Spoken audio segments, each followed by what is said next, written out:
సంస్థలందరికీ, ఆ విద్యా సంస్థలలో చదివిపిస్తున్నటువంటి తల్లిదండ్రులందరికీ నిన్న ఇవాళ చేసినటువంటి విజిట్స్ ద్వారా విద్యా సంస్థలను బ్లేమ్ చేయాలా, తల్లిదండ్రులను బ్లేమ్ చేయాలా, ఎవరిని బ్లేమ్ చేయాలో అర్థం కాని పరిస్థితి ఉంది.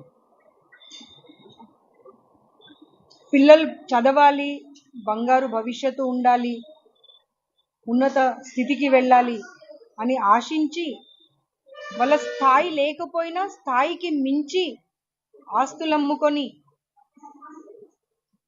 ఇలాంటి విద్యా సంస్థలకు పంపించడం వాళ్ళు చేస్తున్న పొరపాట, లేకపోతే పిల్లలకు మంచి భవిష్యత్తు ఇస్తామనే అటువంటి మాట చెప్పి ఆ పిల్లల జీవితాలతో ఆడుకుంటున్నటువంటి విద్యా సంస్థలకు తప్ప ఒక్కసారి సొసైటీ ఆలోచించాల్సినటువంటి అవసరం ఉన్నది. బయట నుండి అంతా బాగానే కనిపిస్తుంది మనకు, బయట నుండి మనం ఆ జిగేల్ బోర్డ్స్ మనకు కనిపిస్తున్నాయి. మీ పిల్లలు ఎక్కడ చదువుతున్నారు అని అంటే మనం ఊర్లో గొప్పతనం కోసం చెప్పుకోవడానికే ప్రయత్నం చేస్తున్నాం. అంటే ఈ ఇన్స్టిట్యూషన్ ఆ ఇన్స్టిట్యూషన్ మా పిల్లలు అక్కడ చదివిపిస్తున్నానని గొప్పగా చెప్తున్నాం తప్పించి ఆ పిల్లలు ఇక్కడ ఎలాంటి పరిస్థితులలో ఉంటున్నారు, ఎలాంటి కండిషన్స్ గో త్రూ అవుతున్నారు అనే దాని మీద అటు పిల్లలు తల్లిదండ్రులు దృష్టి పెట్టట్లేదు, ఇటు ఇన్స్టిట్యూషన్స్ దృష్టి పెట్టట్లేదు. ఇన్స్టిట్యూట్ కావాల్సింది ఏంటి? ఒక ర్యాంక్ రావడము, ఆ ర్యాంక్ పేరు మీద బిజినెస్ చేసుకోవడం. ఒక మాట మనము ఈ మధ్య కాలంలో అంటే ముందేమో మనం అన్నదానంకి మించిన దానం లేదు అనే మాట వినేవాళ్ళం. ఆ తర్వాత విద్యాదానం కన్నా మించిన దానం ఏది లేదు, ఎందుకంటే అన్నం తింటే ఒక పూటలో మనము మళ్ళీ రెండో పూటకి ఆకలి అవుతుంది. కానీ విద్యాదానం అనేది కనుక, విద్య అనేది కనుక ఉంటే ఎవరైనా ఎలాంటి పరిస్థితుల్లో అయినా ఎక్కడైనా సరే బతికేయగలరు అనేటువంటి విషయం మనం అందరం విన్నాం. అలాంటి విద్యను బిజినెస్ చేసుకున్నటువంటి ఇన్స్టిట్యూషన్స్ని ఎలాంటి పనిష్మెంట్ వేయాలో సొసైటీ ఒక్కసారి ఆలోచన చేసుకోవాల్సిన అవసరం ఉన్నది. ప్రభుత్వాలు వస్తున్నాయి, ప్రభుత్వాలు మారుతున్నాయి, ఆ యాజమాన్యము ఆ ప్రభుత్వాలతో మంచి రిలేషన్స్ మెయింటైన్ చేసుకుంటే మా ఇన్స్టిట్యూషన్కి ఎలాంటి ప్రాబ్లం రాదు అనే దిశగానే ఆలోచిస్తున్నారు తప్పించి ఒక్కసారైనా తల్లిదండ్రులు ఖచ్చితంగా మేము ఇన్స్టిట్యూట్కి వెళ్ళినప్పుడు వాళ్ళ బాత్రూమ్ చెక్ చేస్తాము, వాళ్ళు తినే భోజనం చెక్ చేస్తాము, సడన్ విజిట్ చేస్తాము, లిఫ్ట్ లేదు అక్కడ, 5 floors నుండి పిల్లలు రావాలి, 800 మంది క్యూలో నిలబడాలి, అందరు సర్వ్ చేసుకోవాలి, తినాలి, రిటర్న్ వెళ్ళాలి క్లాస్ రూమ్కి. అరగంటలో ఎలా సాధ్యం అవుతుంది? చదువు చాలా చాలా ఇంపార్టెంట్, నేను కాదని అస్సలు అనట్లేదు. నేను విద్యా సంస్థలకి చెప్తున్నాను, తల్లిదండ్రులకి చెప్తున్నాను, చదువు అనేది చాలా అంటే చాలా అవసరం. కానీ చదువుతో పాటు 24/7 చదవమంటే కూడా ఎవరు చదవరు. పిల్లలు ఏడ్ చేశారు ఏమని అంటే అందరు ఐక్యూ లెవెల్ సేమ్ ఉండదు. ఒకరు చదువుతున్నారని చెప్పి వాళ్ళతో కంపేర్ చేసి మమ్మల్ని బూతులు తిడుతున్నారు. వాళ్ళతో కంపేర్ చేస్తే మేము చదవలేము, మమ్మల్ని ఏం చేసినా మేము చదవలేము, మేము మా కెపాసిటీ ఇంతేనే అన్నప్పుడు వాళ్ళ మీద భారం వేస్తే వాళ్ళ పరిస్థితి ఏమైపోవాలి? చాలా మంది పిల్లలకి వాటర్, మెయిన్గా వాటర్ చెప్పాలి, తాగే నీళ్ళలో కూడా పురుగులు వస్తున్నాయంట, కాక్రోచెస్ వస్తున్నాయంట. ఆ వీడియోస్ కూడా మీరు అన్ని తీశారు, ఆ వీడియోస్ అన్ని మీరు షేర్ చేయండి. ఏ ఫ్లోర్లో కూడా వాటర్ ఫెసిలిటీ లేదు, ఎక్కడో కింద పెడతారు, అక్కడ దాకా వచ్చి నీళ్ళు తీసుకొని వెళ్ళాలి వాళ్ళు. రాత్రి 10 గంటలకు గ్రిల్ క్లోజ్ చేసేస్తే మళ్ళీ పొద్దున వరకు గ్రిల్ ఓపెన్ చేయరు. సో వాళ్ళకి దాహమైనా ఏదైనా కానీ మళ్ళీ వాళ్ళ కింద వరకు వచ్చి నీళ్లు తీసుకొని వెళ్ళేటువంటి పరిస్థితి లేదు.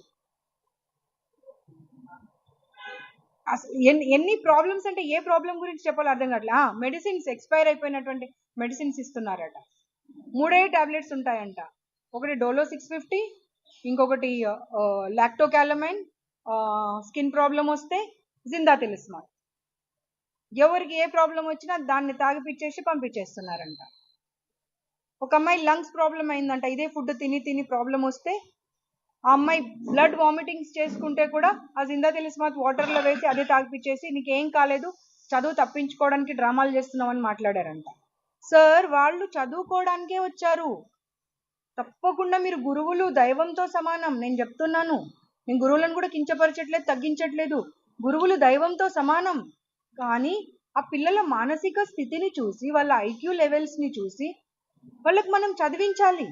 అంతేగాని రాత్రి 10గా ఒక్కొక్క క్లాస్ 3 hours ఉంటుందంట, 3 hours మధ్యలో ఎవరికైనా టాయిలెట్ వచ్చినా వాష్రూమ్ వచ్చినా వెళ్ళకూడదు. వీళ్లకు బ్రేక్ ఇచ్చినప్పుడే వెళ్ళాలి తప్పించి మధ్యలో వెళ్ళకూడదంట. దానివల్ల యూరిన్ ఇన్ఫెక్షన్స్ అయి కూడా చాలా మంది పిల్లలకు ప్రాబ్లమ్స్ వచ్చాయంట. వీళ్ళు కొట్టిపడేస్తున్నారు వాళ్ళకి ఆ మాట చెప్తే. మీరు కొట్టిపడేయడానికి లేదు. 800 మంది మాట్లాడినటువంటి వీడియో రికార్డింగ్స్ నా దగ్గర ఉన్నాయి. నేను ఇప్పుడు మీకు అవి ప్రొవైడ్ చేస్తాను. ఒకవేళ అలౌ చేయకపోతే ఇక మీదట మాత్రం మీరు ఎక్కడ మీ పిల్లలను చదివించినా తప్పకుండా సర్ప్రైజ్ విజిట్ చేసినప్పుడు మమ్మల్ని వాళ్ళ క్లాస్ రూమ్ లోకి, వాళ్ళ బెడ్రూమ్ లోకి, వాళ్ళ బాత్రూమ్స్ అన్ని చూసే అటువంటి పరిస్థితి కల్పిస్తేనే వేస్తాము అనేటువంటి ఆలోచన చేయండి. కేవలం చదవడము, ర్యాంక్స్ రావడమే కాదు, వాళ్లకు కావలసినటువంటి మానసిక ఆ మనోధైర్యం కానివ్వండి, మానసిక స్థితిని కానివ్వండి, దానిని కూడా చూసుకోవాల్సినటువంటి అవసరము విద్యా సంస్థలకు ఉంది, తల్లిదండ్రులకు ఉంది. సో సాడ్ టు సే, మీరు గనక నాతో పాటు వచ్చుంటే, ఒక రిపోర్టర్ వచ్చారు, మీ పేరు ఏంటి బాబు? కృష్ణ. నేను 2:30కి వచ్చాను, ఇప్పుడు ఎంత 7:40 అవుతుంది. 800 పిల్లలు ఉంటే 800 మంది పిల్లలు, 800 మంది పిల్లలు పర్సన్ టు పర్సన్ ఇంటరాక్ట్ అయ్యారు నాతో. పర్సన్ టు పర్సన్ ఇంటరాక్ట్ అయ్యి అసలు వాళ్ళ బాధ చెప్తుంటే నిజంగా బాధేసింది. ఆ 5 ఫ్లోర్స్ ఉన్నాయి, 5 ఫ్లోర్స్లలో కనుక మీరు బాత్రూమ్స్ కానీ వాళ్ళ బెడ్రూమ్స్ కానీ ఆ తల్లిదండ్రులు కనుక వచ్చి చూస్తే ఒక్కరోజు కూడా ఈ హాస్టల్లో ఇక్కడ చదివించరు వాళ్ళు. బాత్రూమ్ దగ్గరికి వెళ్తే అతను కర్చీఫ్ ముక్కుకు పెట్టుకుంటే కూడా 2 నిమిషాలు వీడియో తీయలేకపోయాడు. అలాంటి బాత్రూమ్స్లలో పిల్లలు రోజు ఎలా స్నానం చేస్తున్నారు ఒకసారి ఆలోచన చేయాలి. ఇక్కడ ఉన్నటువంటి ప్రిన్సిపల్ ఏం చేస్తున్నారు, వార్డెన్ ఏం చేస్తున్నారు, ఆ కేర్ టేకర్స్ ఏం చేస్తున్నారు.